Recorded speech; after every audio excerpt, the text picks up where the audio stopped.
Iti Damdamag Region 1 Technology Demonstration Project naisayangkat idiay Ilocos Sur.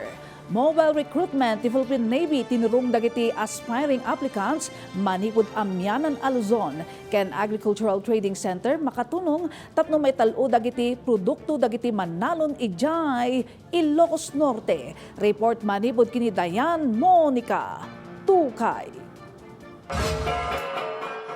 Iti Ilocos Sur, naisayangkat ti Technology Demonstration Project ti Integrated Farming ti Red Tilapia ken Freshwater Prawn iti Barangay Lingsat, Bantay. Nakapataod ti proyekto iti agrup 2 a kilo ti Red Tilapia ken 21 a kilo met ti Freshwater Prawn. Mangipakpakita daytoy a mabalin a pagtimpunan ti 2 nga species iti may salaeng a production system. Nakaawat dagiti benepisyaryo iti aquaculture inputs kasi ti red tilapia fingerlings, freshwater prawn port larvae, weighing scale, cooler box, kendad dumapay. Iti La Union, naisayangkat ti mobile recruitment ti Philippine Navy iti Naval Station Ernesto Ogbinar, Poro Point, San Fernando City, nga indauluan ti Naval Personnel Management Center. Nasapa ang nagturong dagiti aspiring applicants manipod iti probinsya ken kabangibang a lugar para iti aplikasyon. Tarigagay iti aktibidad nga iya sideg ti serbisyo da kadagiti aplikante iti amyanan a Luzon.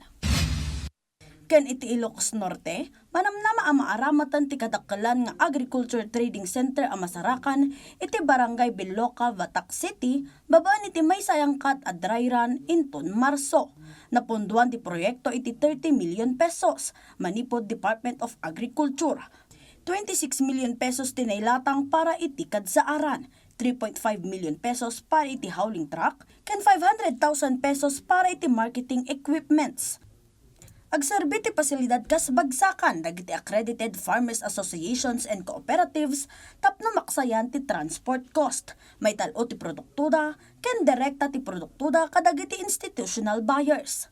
Dayan Monica Tukay para iti Pambansang TV, iti Baro a Pilipinas.